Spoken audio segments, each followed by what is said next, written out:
Donc on va redémarrer cet après-midi avec essentiellement des résultats sur des modélisations numériques. Et on va commencer cette première session pour la détermination, différentes méthodes pour déterminer les domaines de stabilité de ces fondations sur inclusion rigide. Donc je passe la parole à Panos pour la première présentation.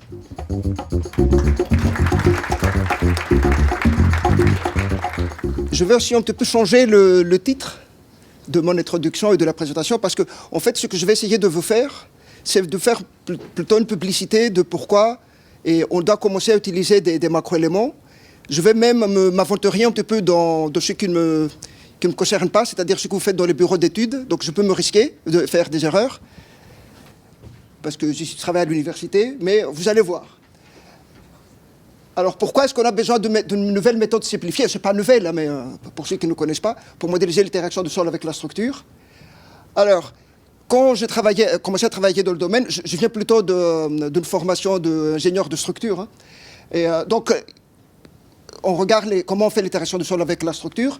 Donc, on voit qu'évidemment, il y a l'approche directe, où l'équation dynamique a cette forme-là, et il faut modéliser tout le système dans sa globalité, c'est-à-dire le sol, les fondations, la structure, appliquer le séisme à la base, résoudre cette équation-là avec les méthodes de Newmark classiques et calculer le déplacement, les vitesses, les accélérations, et on peut aussi rajouter un amortissement là dans l'équation. Et c'est la méthode la plus compliquée et la plus facile à comprendre. Hein. Pourquoi elle est compliquée? Parce que, à part des problèmes numériques, on a besoin d'énormément de données. Donc des données sur le sol, des données, ce qu'on oublie souvent quand on est géotechnicien, sur la structure, parce que modéliser le comportement non linéaire, je parle des calculs non linéaires, hein. Modéliser le comportement non linéaire de structure, on doit connaître les propriétés des matériaux, et surtout pour des structures en béton armé, et la position exacte des armatures, parce que c'est là où on arrête les armatures, c'est là où les problèmes commencent. Donc il faut avoir des plans très détaillés. Hein. Il faut utiliser des méthodes absorbantes, et il faut modéliser une grande quantité de sol avec une discrétisation très fine, ce qui évidemment pose énormément de problèmes. Mais c'est une méthode qui est très facile à comprendre. Ce qui pour moi n'était pas clair, je vais être un peu provocateur, mais c'est la méthode de la superposition. Hein. Alors ce que je comprenais, hein, et on comprend, c'est que c'est valable seulement en élasticité linéaire. Première chose, le principe de superposition. Et après, quand j'ai commencé à travailler dans le domaine de l'interaction avec du sol avec la structure, j'entendais toujours ces mots-là, interaction cinématique, itération inertielle. Alors ça, encore une fois, pour une personne qui vient de la dynamique des structures, est un peu incompréhensible, parce que quand vous faites un calcul dynamique, la définition d'un calcul dynamique, c'est un calcul où vous prenez en compte les forces d'inertie. Donc, quand vous n'êtes pas dans ce domaine-là et vous voyez, en tout cas c'est l'erreur que je faisais au début, vous voyez qu'il y a une interaction cinématique où il n'apparaît pas le terme inertie, et une interaction inertielle où il y a le terme inertie, moi j'avais en tête, au début, de façon erronée, que le premier calcul, ce n'est pas un calcul dynamique. Alors, donc c'est un peu compliqué. Hein. Alors, si vous regardez dans la littérature, vous voyez effectivement ce que vous connaissez, que quand vous faites un calcul d'interaction cinématique, vous faites un calcul dynamique. Donc, en fait, il y a des termes d'inertie. Hein. Donc, c'était l'erreur que je faisais au début. Normalement, en calcul d'interaction cinématique, vous avez des forces d'inertie qui apparaissent, et là, les forces que vous voyez au deuxième terme de l'équation, c'est la masse de sol fois l'accélération à la base. Vous faites la résolution de cette équation dynamique, vous trouvez les déplacements cinématiques, les accélérations cinématiques, et après, pour ce qu'on appelle ici l'interaction inertielle, vous faites un deuxième calcul dynamique, où vous appliquez à la masse de votre structure l'accélération à la base plus les accélérations que vous avez trouvées de premier calcul dynamique. Hein, et effectivement, si vous considérez que la somme de déplacement cinétique et le déplacement inertiel est égale au déplacement total, et la masse de sol plus la masse de la structure vous donne la masse totale, vous trouvez la première équation, c'est-à-dire, et ça ne marche pas, c'est-à-dire c'est là. Hein? Alors là, pour moi, c'est devenu un peu plus clair. Et il y a une autre étape, c'est que dans un bureau géotechnique, c'est là où je commence un petit peu à voterier, donc vous me corrigez, la méthode inertielle, on l'a fait souvent en 2 étapes. Premièrement, le calcul des impédances. Et deuxièmement, la réponse dynamique de la structure, si on met à la base les impédances.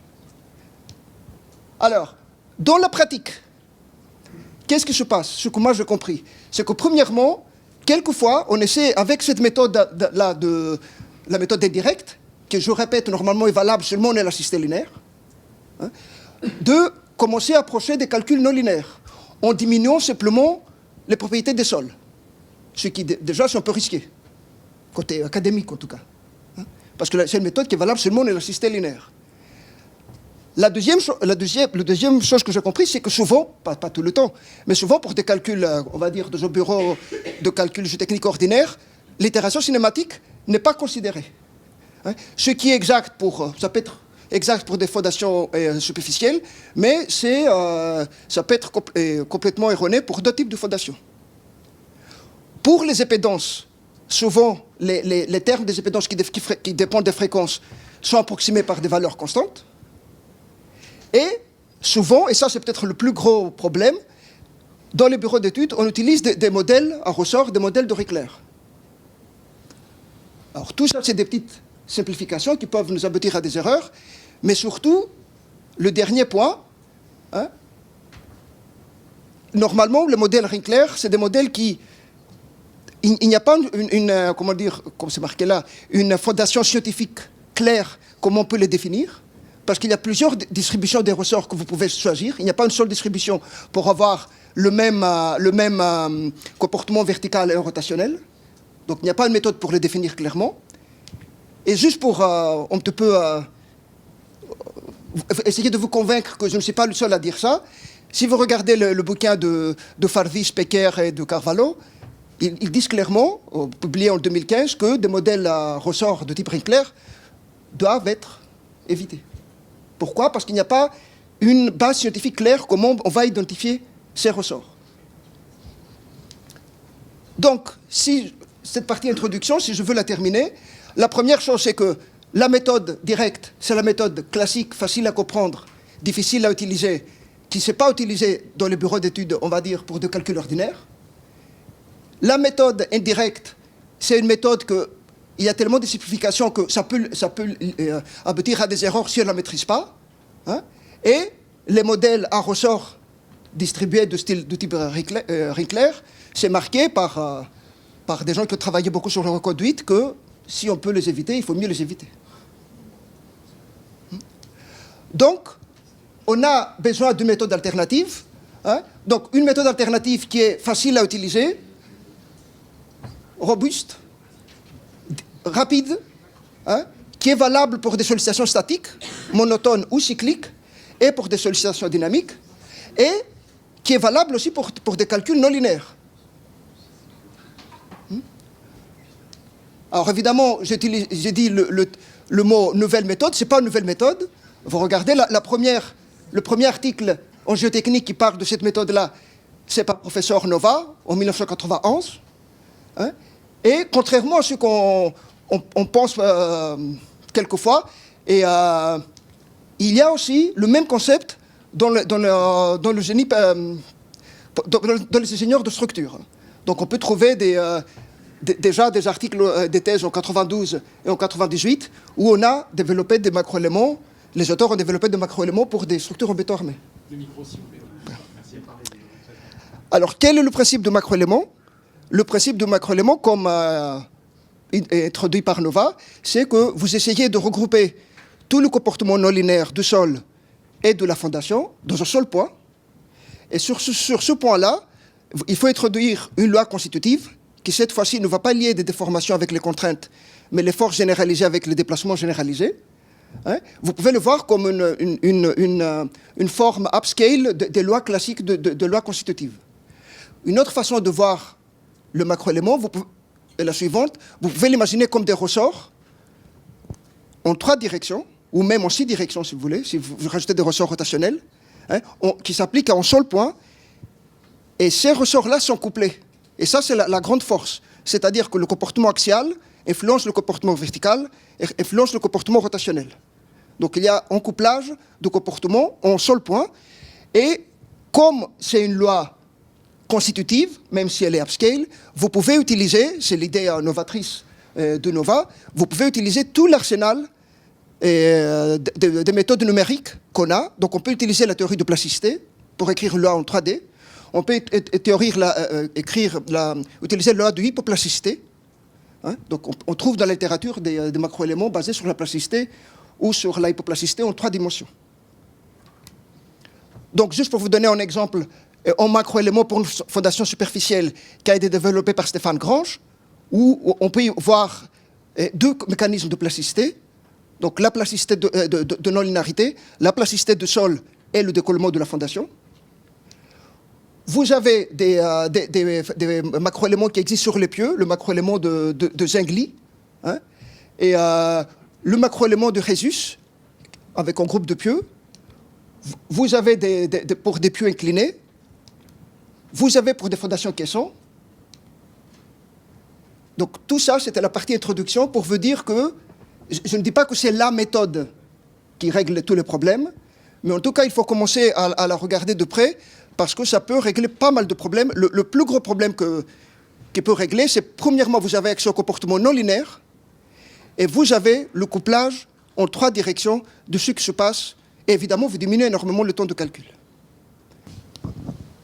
Est-ce que tes macro-éléments, là, ils te donnent accès aux efforts dans les inclusions ou dans les pieux?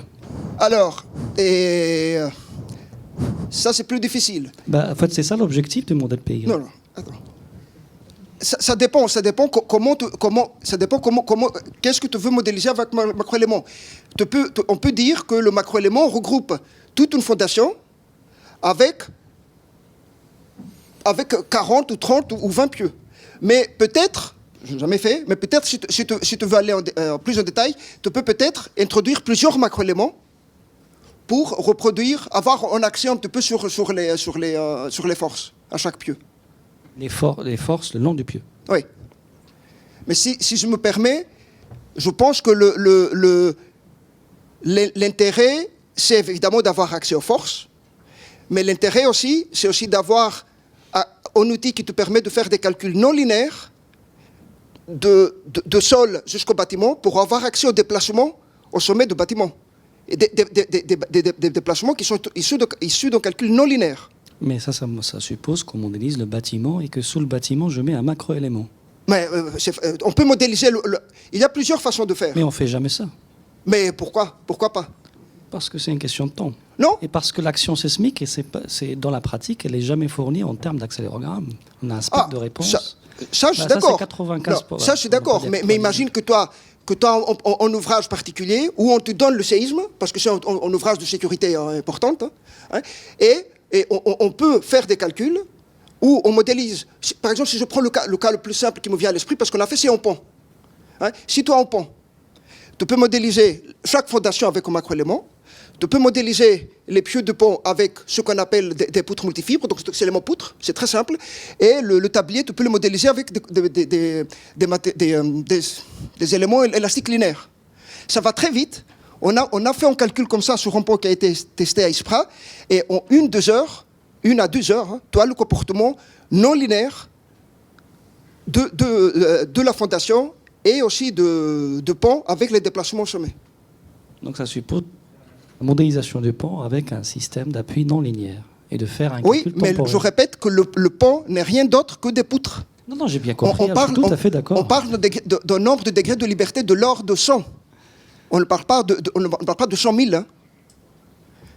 Nous, quand on a fait les calculs avec Stéphane, on a modélisé le pont qui a été testé à ISPRA et avec MATLAB. Donc... je ne dis pas, si vous voulez, je peux vous parler des inconvénients tout de suite. Mais mon rôle maintenant, c'est déjà de... Il y a des inconvénients, évidemment qu'il y en a. Alors, la deuxième partie de ma présentation, là, ça va être plus lié avec l'ANR. Il s'agit de travail de thèse de Ramon, qui a soutenu en 2023, financé par l'ANR à Zéry, qui a été dirigé par moi, par Giulio Sciarra, qui est professeur à l'École centrale de Nantes, et par Zeng Li de l'Université Gustave Eiffel. Donc je vais essayer de décrire un peu ce qu'il a fait pour des fondations et une collision rigide.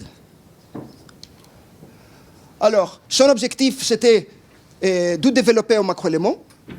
Pour cela, il va partir des essais qui ont eu lieu à l'université Gustave Eiffel, que Sandra vous a présenté. On a fait une première modélisation 3D aux éléments finis et avec le code Castem. Et ensuite, et là je reviens un petit peu à le titre initial de mon introduction, on utilise cette modélisation 3D pour construire les diagrammes en capacité en 3 dimensions. Et une fois qu'on a ça c'est l'outil de base pour développer un macroélément. Donc ça c'est la procédure.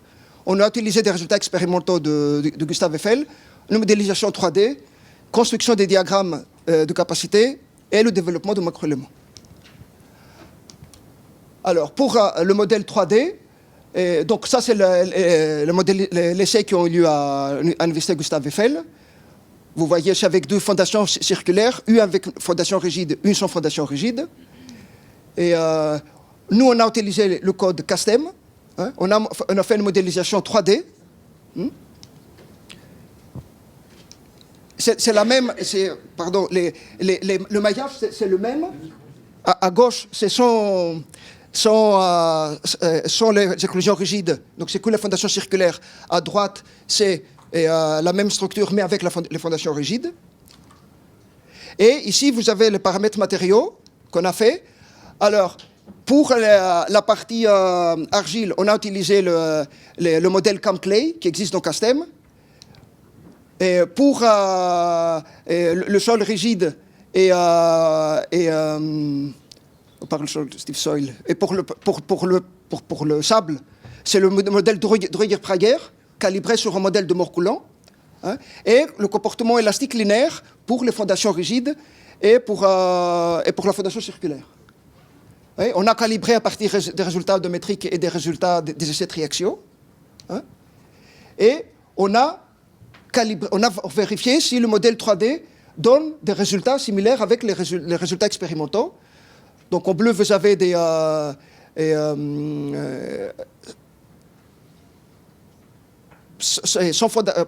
avec fondation rigide, et en orange, vous avez les couleurs sans fondation rigide, en bleu avec fondation rigide. Et vous avez chaque fois la comparaison de l'expérience avec la modélisation. Et on peut effectivement, comme c'est une modélisation 3D, on peut venir identifier localement à un sol pieux ce qui se passe si on arrive à reproduire correctement la force. Alors, une fois qu'on a validé le modèle 3D, on a essayé de construire le diagramme de capacité portante. Pour ça, on utilise le diagramme de capacité portante, c'est dans un espace 3D, force horizontale, force verticale et moment. Alors, comment on calcule ça? Dans la littérature, on trouve ce qu'on appelle les subtests, où on prend la fondation, on lui applique un déplacement vertical au début, donc ça c'est le stage 1 que vous voyez, et ensuite on peut appliquer un déplacement horizontal en gardant le même déplacement vertical, le déplacement vertical constant, et vous voyez qu'on arrive numériquement à reproduire cette courbe bleue qui vous donne une ligne sur la surface 3D dans l'espace VH. En appliquant des rotations, on peut construire les autres lignes comme ça. Donc finalement, Ramon, il a été capable, ça c'est la petite vidéo avec Castem, où on voit le déplacement vertical et après le déplacement horizontal qu'on applique. On est capable de construire la surface H, V et M. Alors, une autre chose qui est importante dans les macroéléments, c'est que normalement, on va adimensionnaliser cette surface. Une des raisons pour laquelle on adimensionnalise ces surfaces-là, c'est parce que, comme Nova l'a montré, si vous prenez plusieurs types de fondations et les mettez dans un espace adimensionnel, vous allez voir que le diagramme des capacités portantes est souvent très similaire. C'est-à-dire qu'avec un seul outil, si vous décrivez la capacité portante dans l'espace adimensionnel, vous pouvez avoir les informations pour différents types de fondations. Alors ici, nous, on a adimensionnalisé par rapport au V0, donc à la capacité portante verticale, et pour ça, il fallait faire un choix. Alors, qu'est-ce qu'on a fait? On fait une modélisation élément fini, on obtient la courbe bleue, et avec la méthode des tangentes, on peut choisir la valeur de V0. C'est un choix, on peut aussi le changer, hein, mais c'est une façon de définir le V0. Alors, une fois on a fait 62 sweep tests, donc on a pu tracer tous les points de cette surface, et après, Ramon, qu'est-ce qu'il a fait? Il a trouvé une fonction qui interpole tous ces points-là.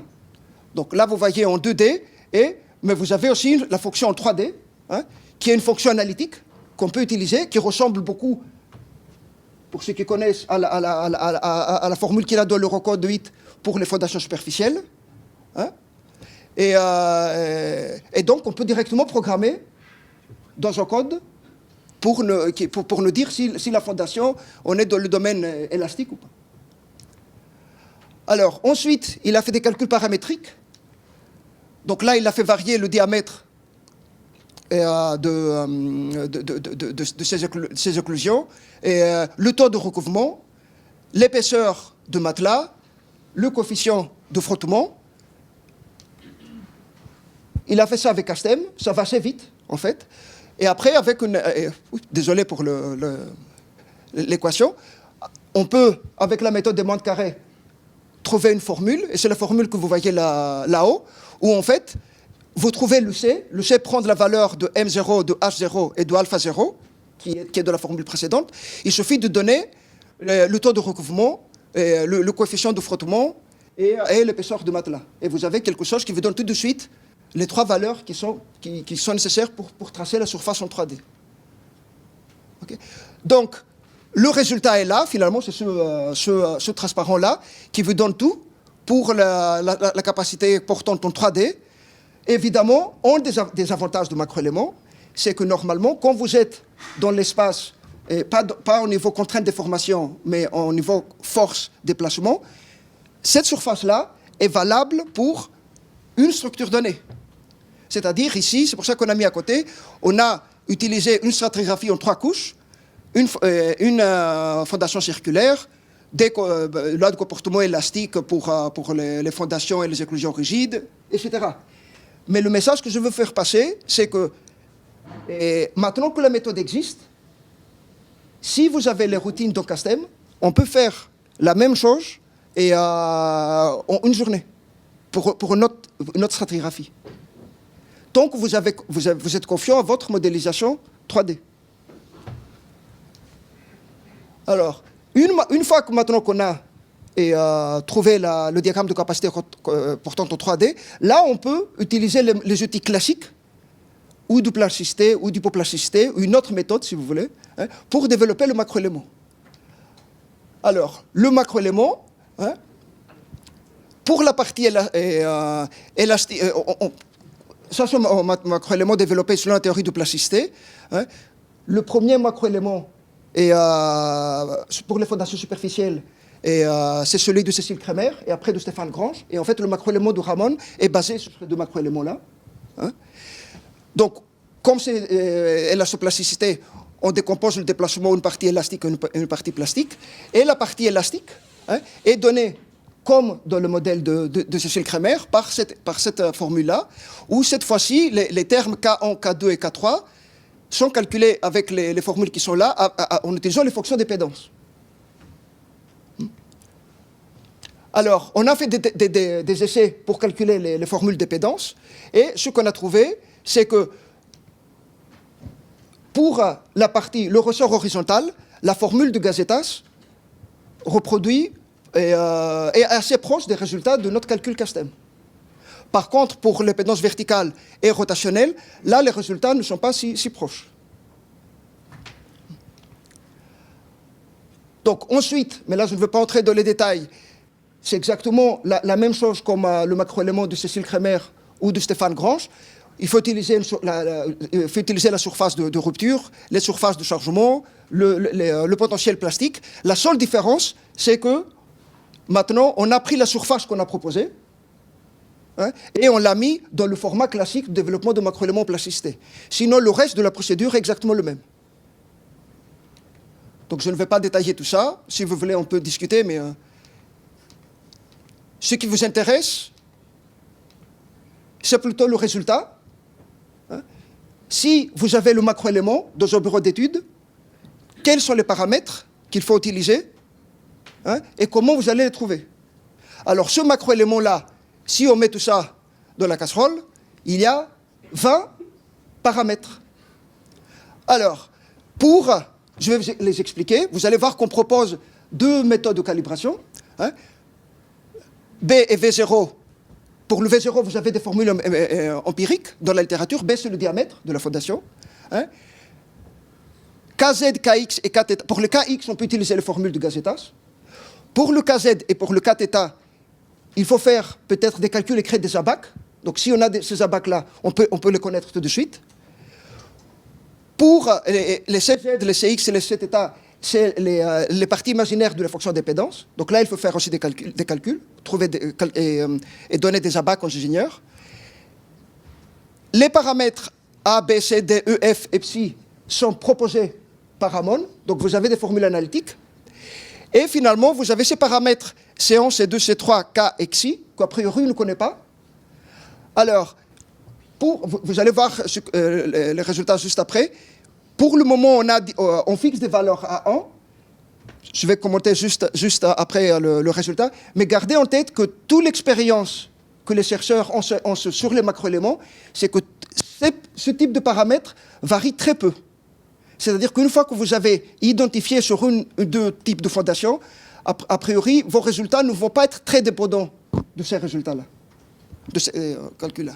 Et évidemment, après, vous avez une calibration plus complexe, où là, il faut utiliser des éléments finis, si vous avez le temps de faire des calculs éléments finis 3D, pour identifier tous ces paramètres. Mais notre idée, c'est de fournir deux approches différentes.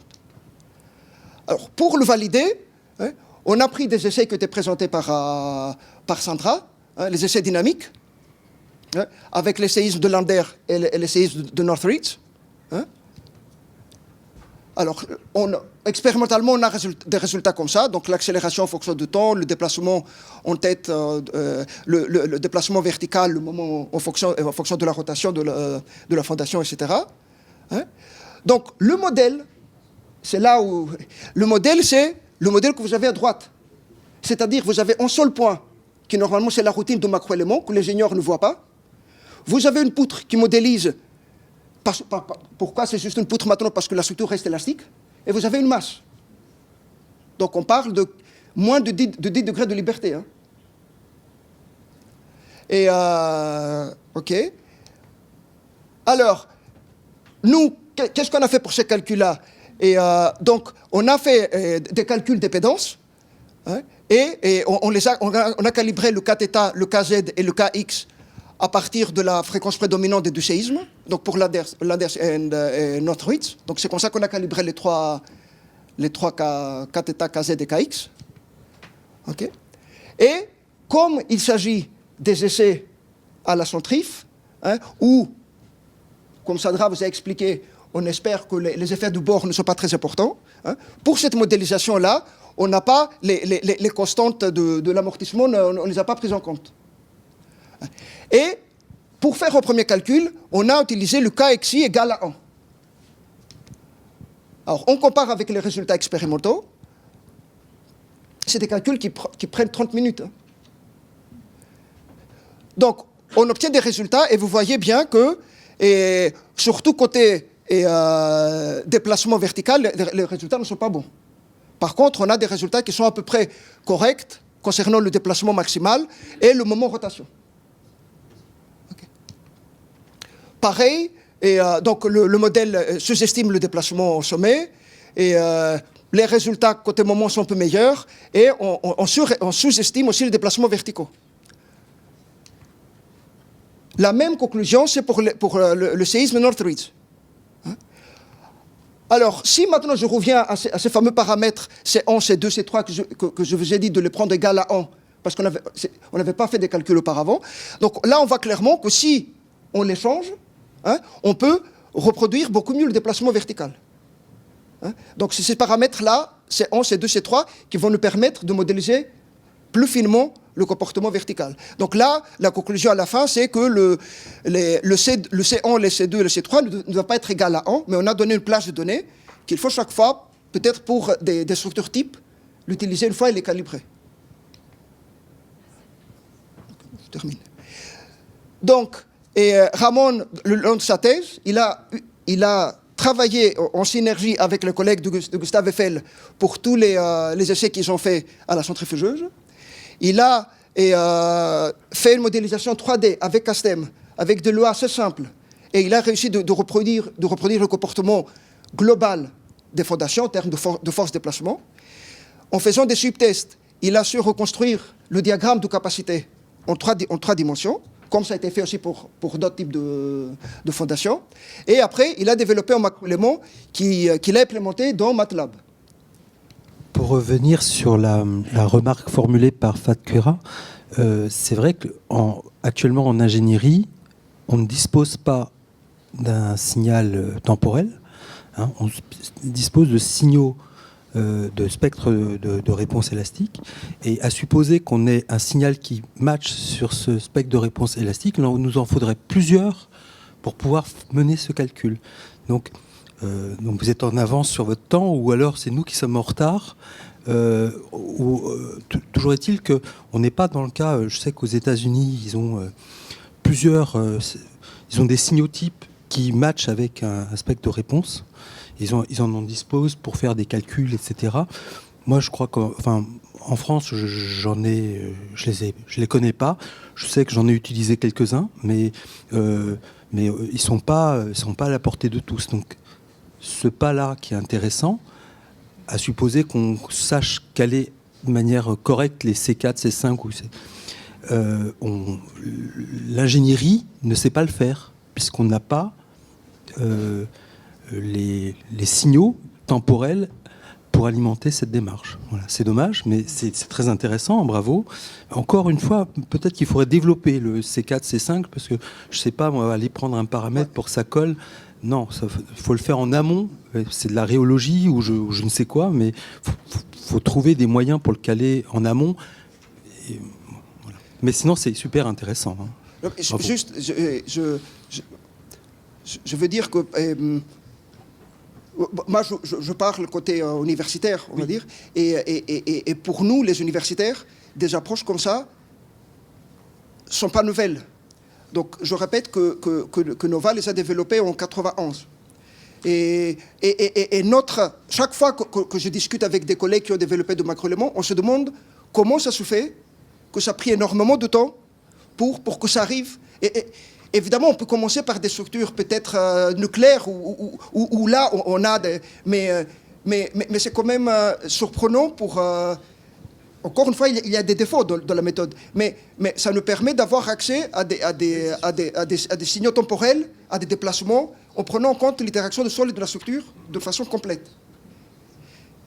Et juste pour vous donner une autre, peut-être, c'est pas... Le même principe de macroélément, pour revenir à l'ingénierie des structures, le même principe de macroélément, on l'a développé, et d'autres collègues aussi l'ont développé, pour une section d'une poutre en béton armé. Parce qu'une section de poutre en béton armé, c'est encore des diagrammes M, N et T. C'est la même histoire. Donc en fait, on peut avoir la fondation à la base avec le macroélément, des éléments poutres où juste aux extrémités, on a des macroéléments, et on fait l'interaction sol-structure en considérant le comportement non linéaire du sol, de la fondation et du bâtiment d'une façon très rapide, avec des limitations. Mais... bon, je ne sais pas si on est dans la histoire qu'on se va se présenter. Donc, Fernando Lopez Caballero, Centrale Supélec. Et j'ai une question et un commentaire par rapport à la question précédente. Et quand tu dis que tu utilises un signal sismique dans ton macroélément, tu introduis aussi l'effet de propagation d'ondes dans le milieu, ou c'est juste à la base? Non, normalement, je le mets à la base de macroélément. D'accord. Et bon, il y a plein de questions sur ce point-là. T'inquiète. Et sinon, par rapport à la question, il y a un groupe de travail à la FPS qui essaye de produire des règles et des combinaisons de signaux aussi que tout le monde pourrait utiliser après pour les différents aspects, que ce soit des ouvrages civils jusqu'à ouvrages type centrale nucléaire, barrage, etc. Oui, alors moi je vais aussi aller dans le sens de Fernando. Du coup, c'est vrai que dans les ingénieries, bon, ça se pratique d'utiliser des time history, de générer des accélérogrammes aussi. Bon, il y a des outils qui existent. Il faut effectivement s'y connaître un petit peu, mais ça se fait. Ça se fait pour le nucléaire, pour les barrages, comme disait Fernando, et puis ça se démocratise aussi pour d'autres bâtiments un peu plus complexes. Et pour juste dire effectivement sur ce groupe de l'AFPS actuellement, donc il y a un groupe qui s'appelle le Mouvement sismique pour l'ingénieur, et dans lequel effectivement on est en train de balayer toutes les méthodologies jusqu'à transfert de spectre et des applications sur des ouvrages particuliers. Oui. Et alors effectivement, bon, le macro-élément, moi j'ai suivi un petit peu, voilà.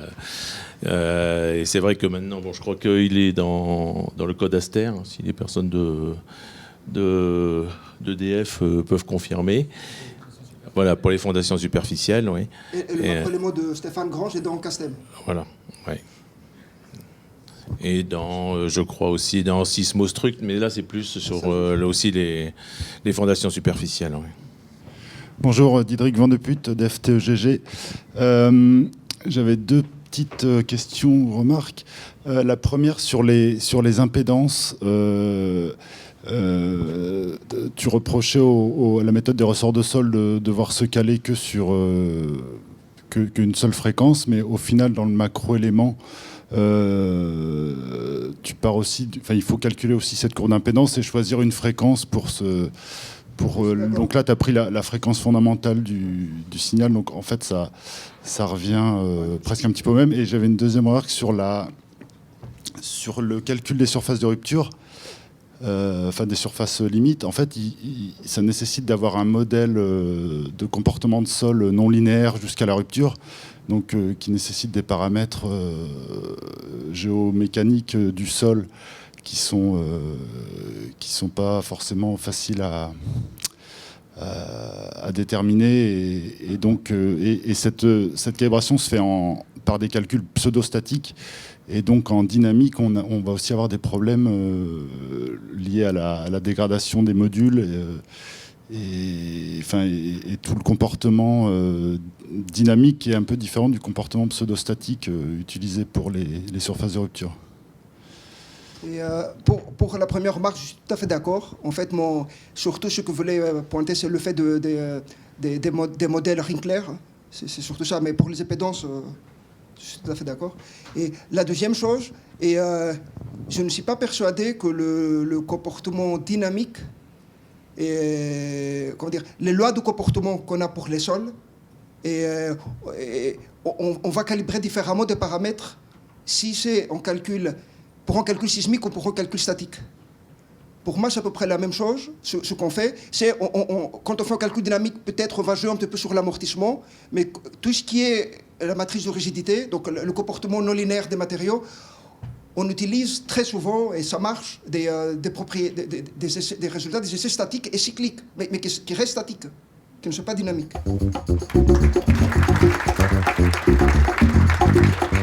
Oublions maintenant la discussion très très sophistiquée sur l'approche directe ou approche par structuration ou bien macro-aliments.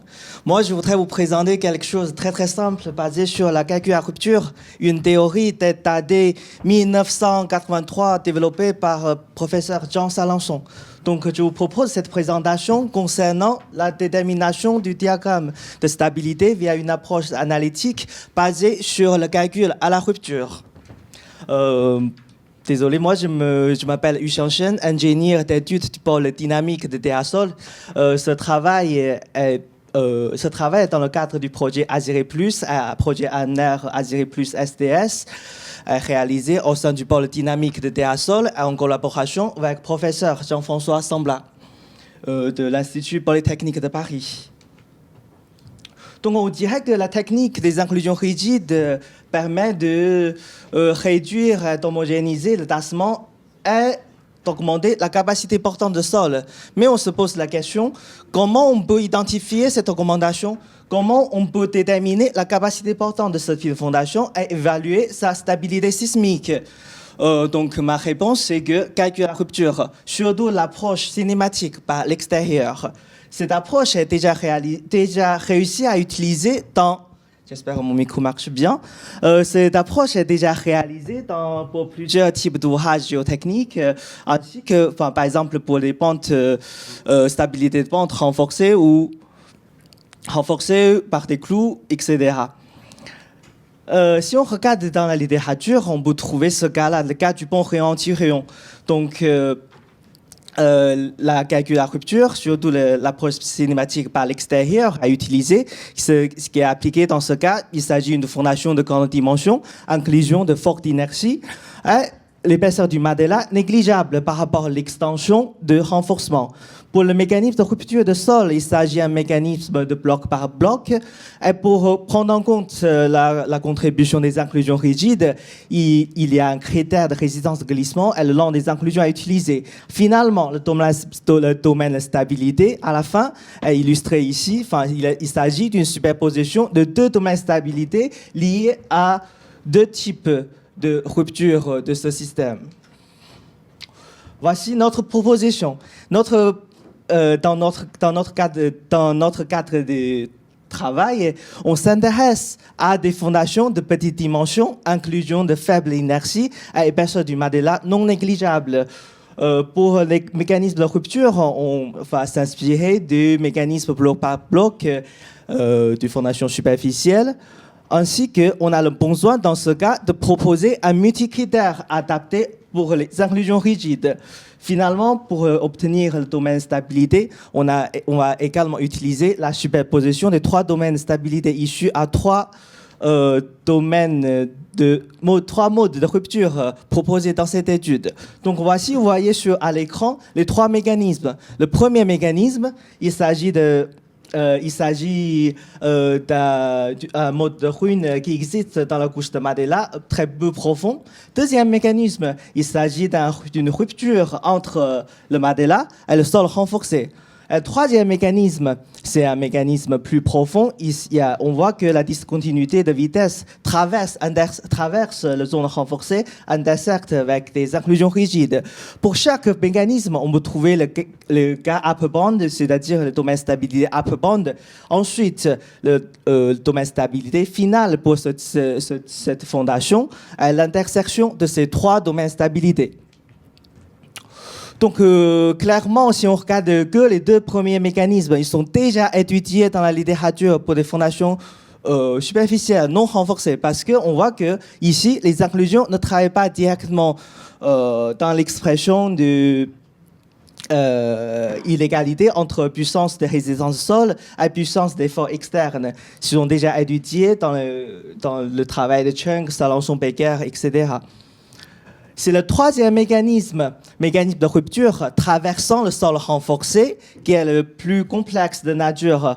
Parce que, dans ce cas-là, on doit considérer en même temps la contribution du sol et la contribution des inclusions. Donc, on voit l'expression, on a l'expression puissance des résistances du sol, puissance des efforts d'inclusion et la puissance des efforts externes.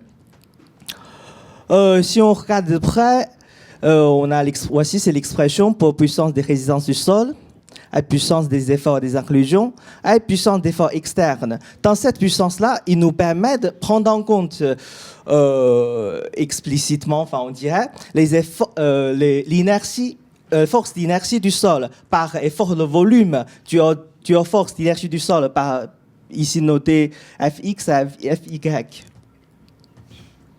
Donc, comment on peut considérer la contribution du sol dans ce cas? Donc, on s'inspire des mécanismes bloc par bloc, ceux qui sont inspirés de ceux utilisés pour étudier de fondations superficielles. Concernant la contribution des inclusions rigides, on voudrait proposer un multicritère adapté aux inclusions rigides. C'est quoi un multicritère? Multicritère est composé de plusieurs critères de rupture pour une inclusion rigide modélisée par embedded beam. On peut avoir plusieurs critères. Par exemple, le premier, la résistance propre de l'inclusion, c'est la courbe verte ici. Après, on peut aussi avoir la résistance de l'interaction verticale, y compris le frottement latéral, poinçonnement dans la tête de Mandela, et la résistance en pointe.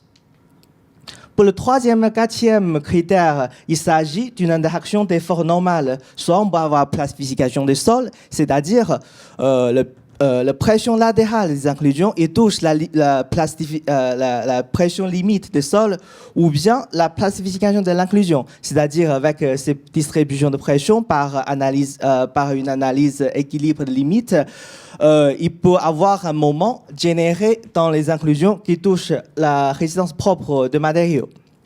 Avec ces 4 critères, il nous permet d'avoir un domaine utile qui comprend toutes les combinaisons de possibilités des efforts fournis par les inclusions. Donc ici, on voit que les inclusions sont divisées en 2 parties par le mécanisme de rupture, entre guillemets, la discontinuité de vitesse. Donc les inclusions sont prises en compte par un trou de torseur au niveau de l'intersection entre la discontinuité et les inclusions. Ensuite, basé sur le domaine utile qu'on a obtenu, on va, en appliquant la loi de normalité, on va chercher à maximiser les puissances des efforts des inclusions. Donc, on fait la projection des efforts des inclusions sur la direction de vitesse virtuelle. De cette manière, il nous permet de prendre en compte la contribution des inclusions rigides dans la résistance de la fondation. Maintenant, on peut voir comment on peut utiliser ces comment on peut construire notre diagramme à stabilité. Donc, le mécanisme 1, rupture dans la plateforme transfert de charge, il nous donne un diagramme de stabilité décrit par la courbe bleue. Ce diagramme est exprimé dans l'espace V, effort vertical, effort H, effort horizontal. Donc, avec le mécanisme 1, on a le courbe bleue. Ensuite, avec le deuxième mécanisme, il s'agit d'une rupture entre le Mandela et la tête de Solmou. Donc, ce mécanisme-là, il nous donne la courbe verte. Ensuite, le troisième mécanisme est une rupture plus profonde dans le sol renforcé. Ce qui nous donne, c'est la courbe rouge. Avec ces 3 mécanismes, il nous permet d'avoir le domaine stabilité pour cette fondation étudiée. C'est le domaine utile qui décrit le diagramme de stabilité. Maintenant, on s'intéresse à faire une comparaison entre cette approche analytique proposée avec une modélisation en éléments finis. Précisément, c'est analyse limite par élément fini. Donc, si on compare le premier point, un point ici, qui est donné par le mécanisme 1, on voit que la résolution analytique proposée, il est très, très comparable en termes de forme de rupture, ainsi que les valeurs de courbe de stabilité. On peut avoir le même constat pour la comparaison sur le deuxième mécanisme. On voit que le deuxième mécanisme, il s'agit, on dirait, un petit glissement entre le Mandela et la tête des inclusions. C'est ce qu'on a aussi observé dans la modélisation élément fini. Ensuite, pour le troisième mécanisme, on a choisi un point qui est un peu plus loin de la capacité portante sous charge centrée non inclinée. Donc, on a une petite sous-estimation par rapport le modèle élément fini. Et si on regarde le dernier point, un point choisi qui est proche de capacité portante, on a quasiment capté le même mécanisme de rupture ainsi que la valeur de courbe de stabilité. Donc maintenant, avec une approche analytique validée, il nous intéresse de faire quelques applications pour vous montrer quelques résultats. Ici, je vous montre une comparaison de domaine de stabilité entre la configuration sans inclusion rigide et une configuration avec des inclusions rigides. Clairement, on voit qu'avec la présence des inclusions rigides, il y a une augmentation de capacité portante quasiment 2 fois. Donc on voit qu'on a obtenu un domaine de stabilité plus grand avec la présence des inclusions. Ensuite, cette approche, comme ce que je vous ai présenté au début, cette approche nous permet de aussi prendre en compte les forces d'inertie du sol. Donc, on a tracé les courbes de diagrammes de stabilité pour une telle fondation, appliquer différents niveaux de force d'inertie dans le sol.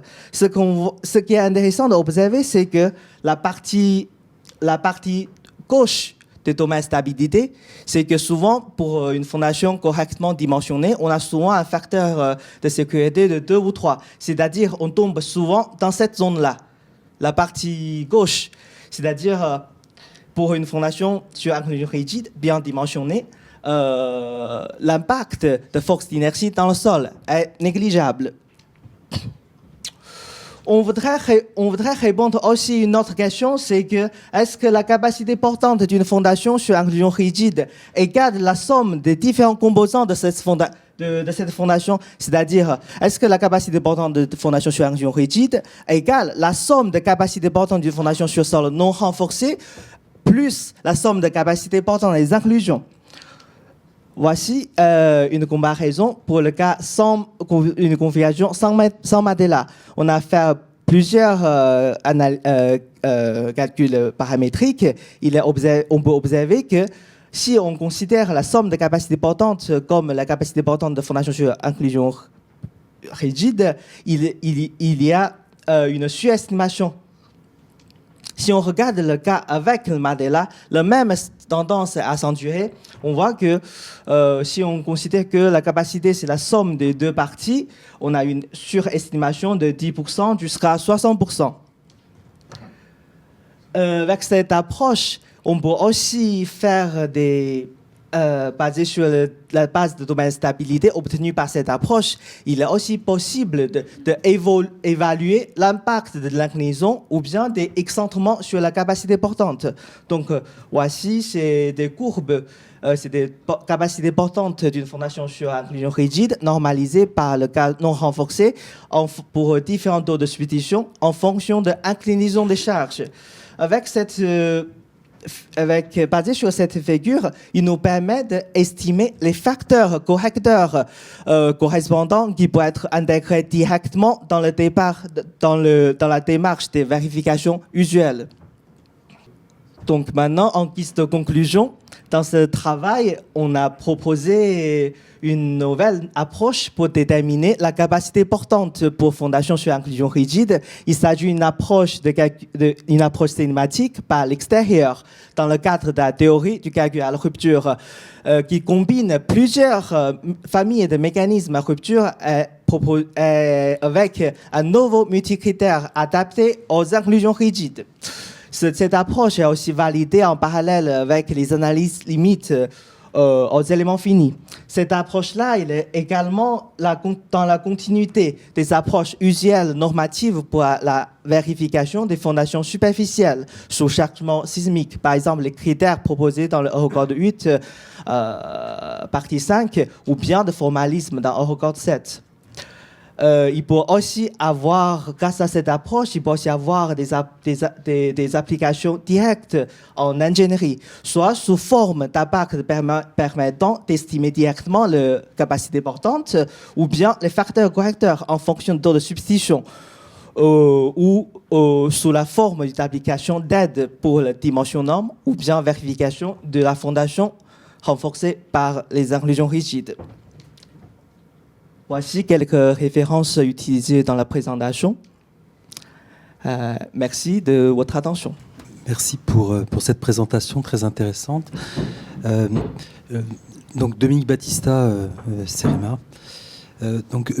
Ma question concerne donc l'utilisation du multicritère qui est très intéressante. Simplement, on sait que quand les inclusions ont une forte inertie, elle est très sécuritaire. Puisque le calcul de la flexion n'est pas complet. Est-ce que y a une limitation, évidemment, en fonction de la rigidité si les inclusions sont donc trop rigides, trop résistantes, cette approche risque d'être un peu sécuritaire. Donc, est-ce que vous avez des indications sur cette limitation ? Merci pour votre question. En fait, cette approche-là, il s'agit d'un calcul à la rupture. Donc, on ne regarde pas du tout les rigidités. Il n'y a que des résistances propres qui concernent dans les calculs. Oui. C'est ça la théorie de calcul à la rupture proposée par Salançon, par professeur Salançon. J'entends, mais est-ce qu'il n'y a pas donc c'est un calcul, par exemple, pour la stabilisation d'une pente avec des pieux, par exemple, on sait très bien que le multicritère risque de sous-estimer la résistance, de sous-estimer l'influence, le gain de stabilité apporté par les pieux. Après, je dirais, si vous dites des inclusions de plus rigides, il s'agit des inclusions de forte inertie. Donc, ce n'est pas dans le cadre de ce travail. Donc, vous pouvez vous référer de travail de Becker sur le bon réantirion avec des inclusions rigides de diamètre d'un mètre. Donc, cela, c'est pour des inclusions de faible inertie. Merci beaucoup. En tout cas, bravo. Merci pour votre question. Juste pour répondre à la question qui vient d'être posée, c'est terre de Talleyrand, c'est juste pour c'est à ta question. Donc en l'occurrence, effectivement, on ne l'a pas testé, on n'a pas mis en œuvre dans le cas d'inclusion de forte inertie, mais la limitation à laquelle tu fais référence, elle a été surmontée avec la formulation qui était proposée là.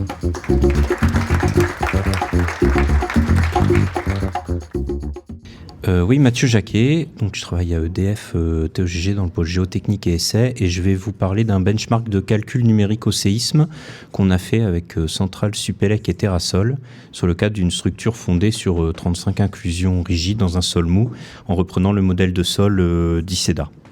Donc c'est une présentation qui aurait eu plus sa place dans la séquence d'après, donc vous pouvez voir ça comme une introduction aux prochains orateurs. Donc, je vais vous présenter le cas d'étude, les participants, la méthodologie de calcul et quelques résultats qu'on a obtenus par les deux méthodes. Voilà. Donc, le cas d'étude a été défini par Cyril Simon, côté EDF. Donc, le cas d'étude, il faut une structure, un sol, des inclusions rigides et un niveau de séisme. Pour la structure, c'était une structure donc, de 20 par 30 par 25 qui faisait 27 000 tonnes, fortement contreventée, bien rigide, ce qu'on peut retrouver sur le parc, et avec une contrainte au sol de 450 kPa. Donc il y a eu deux modélisations de cette structure qui a été réalisée. Côté EDF, on l'a fait en élément coque. Côté Terrasol, ils l'ont fait en élément brochette. Et ça, c'est des vérifications préliminaires qu'on s'était données. Vérifier au moins la masse du modèle, le centre de gravité, sa position, et les fréquences propres en base encastrée. Donc c'est pas les fréquences propres d'ISS, c'est les fréquences propres avec le modèle fixe. Donc on partait avec une structure comparable. Au niveau du sol et des inclusions rigides, donc on avait 5,5 mètres d'alluvion en tête. Après, on avait 36 mètres d'argile, la molasse et le substratum sismique vers 1000 mètres. On verra le profil de vitesse par la suite. Et le bâtiment reposait donc sur 35 inclusions, disposées en 7 par 5, d'un mètre de diamètre, qui faisait donc 37,5 mètres de profondeur, qui était ancré en tête d'1,5 mètre dans les alluvions. Il y avait 2,5 mètres de matelas entre le bâtiment et la tête des inclusions. Et le matelas avait les mêmes caractéristiques que les alluvions. Et la structure, voilà, donc fondée à moins 1,50 m, un module Young à 30 000 MPa, 15 000 pour les inclusions rigides et 4% d'amortissement pour tout le monde. Donc ça c'est le profil de VS non dégradé, VS max, donc des alluvions à 390 mètres par seconde, des argiles molles, et après la molasse donc altérée sur les 5 premiers mètres, saine par la suite, et le substratum sismique vers 100 mètres de profondeur.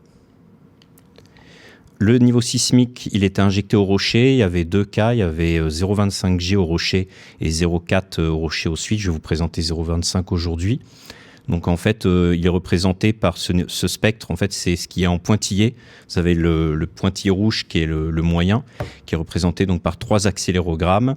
Et côté EDF, on avait fourni aux participants donc la convolution de ce mouvement sismique en surface, et avec donc les propriétés dégradées au bon niveau de séisme et le mouvement sismique en surface. Donc là, c'est le mouvement sismique en surface, c'est tous les traits pleins, donc les 3 accéléros et la moyenne en rouge.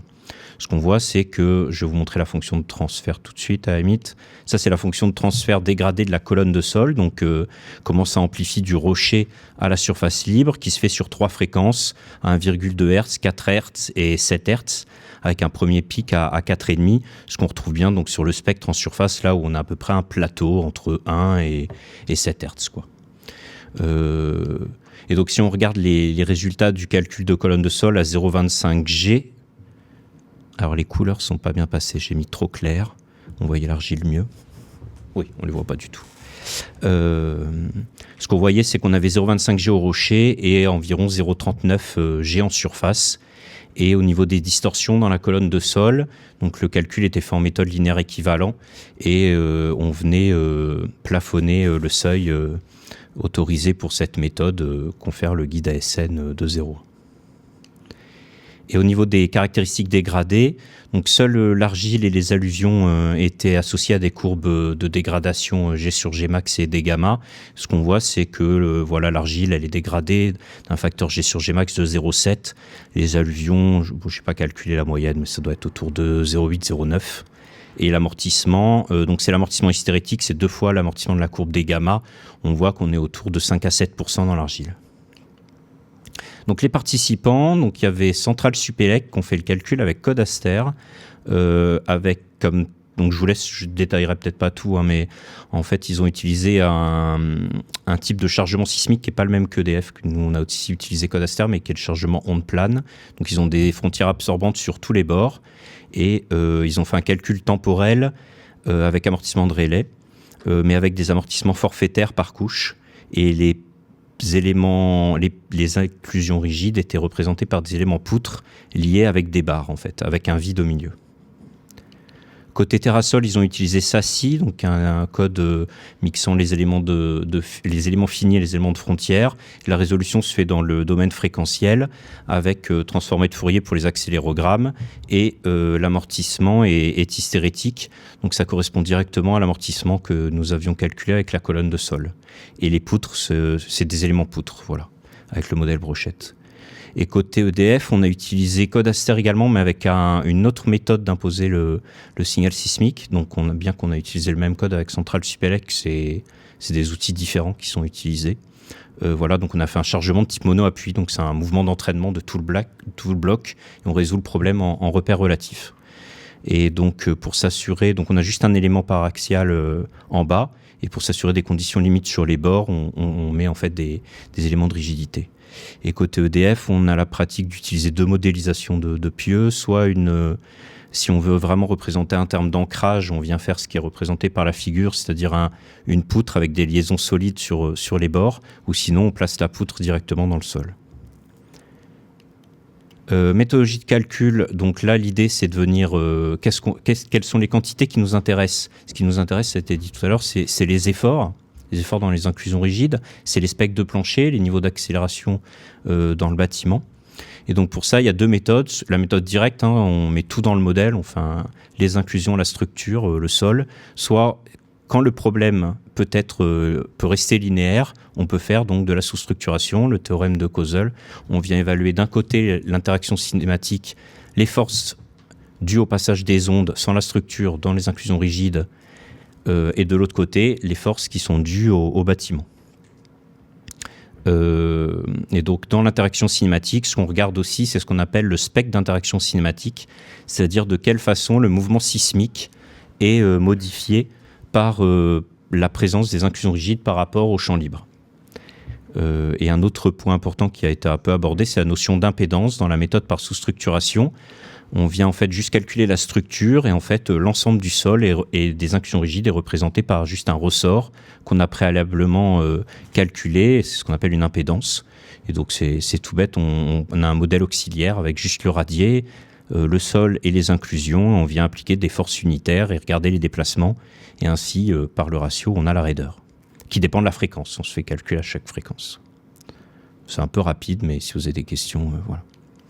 Alors les résultats, je vais vous détailler méthode directe et après sous-structuration.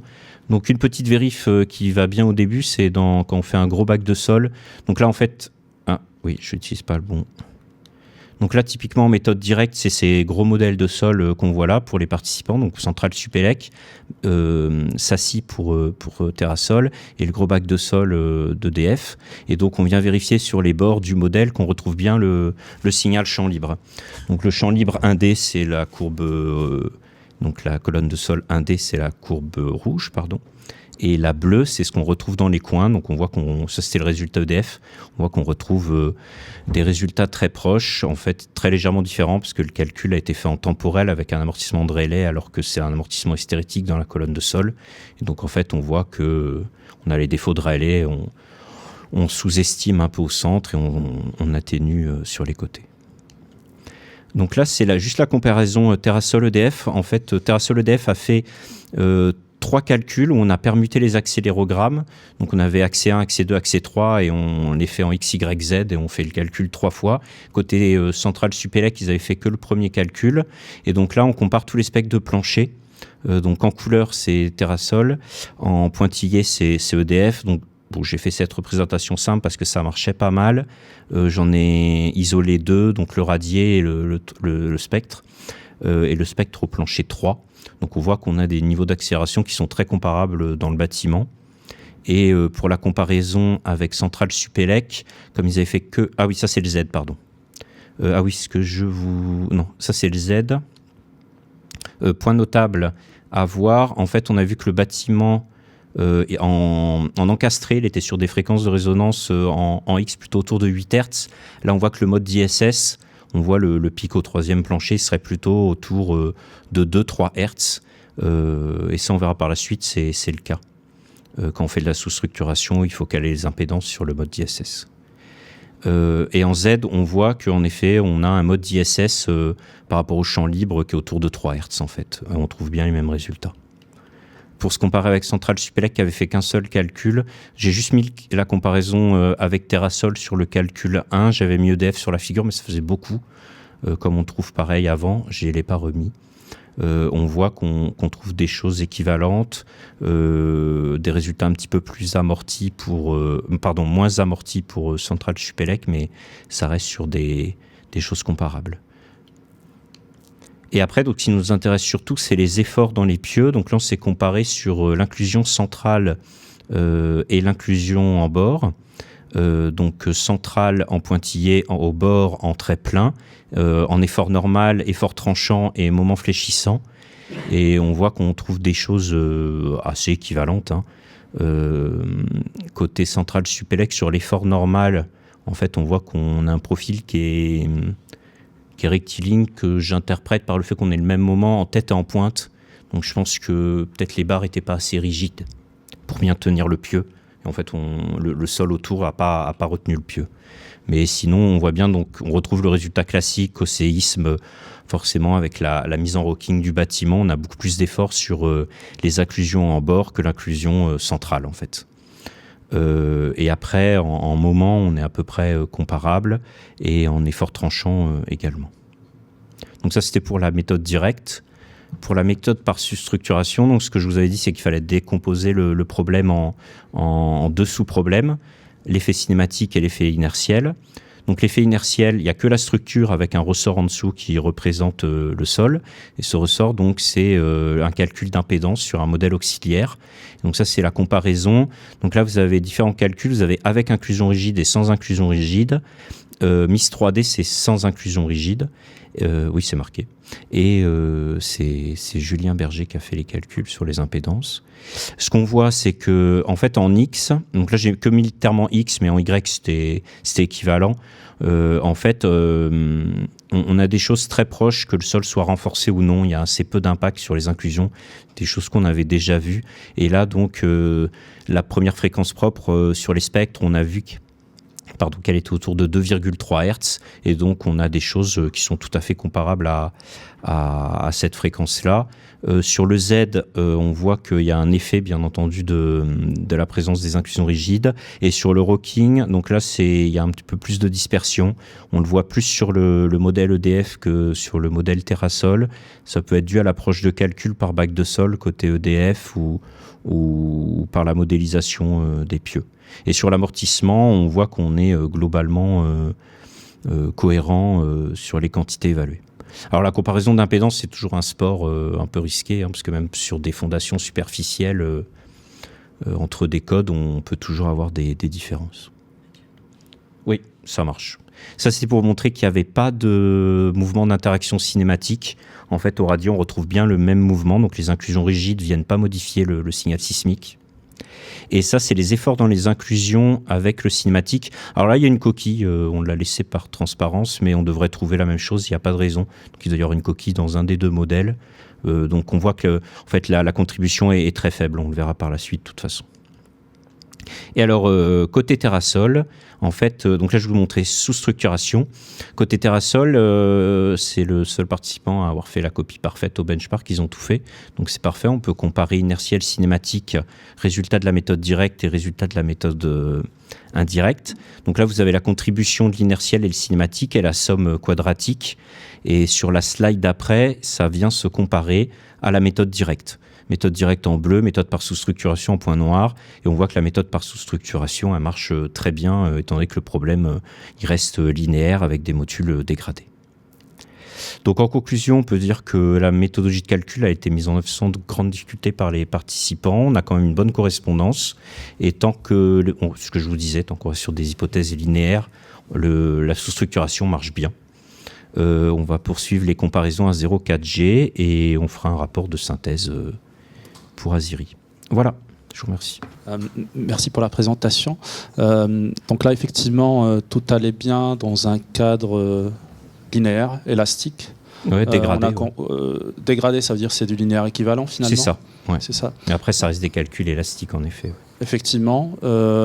Est-ce que, pas forcément dans le cas du projet, mais par ailleurs, la même comparaison a été faite en tenant compte d'une dégradation progressive lors d'un transitoire qui serait appliqué.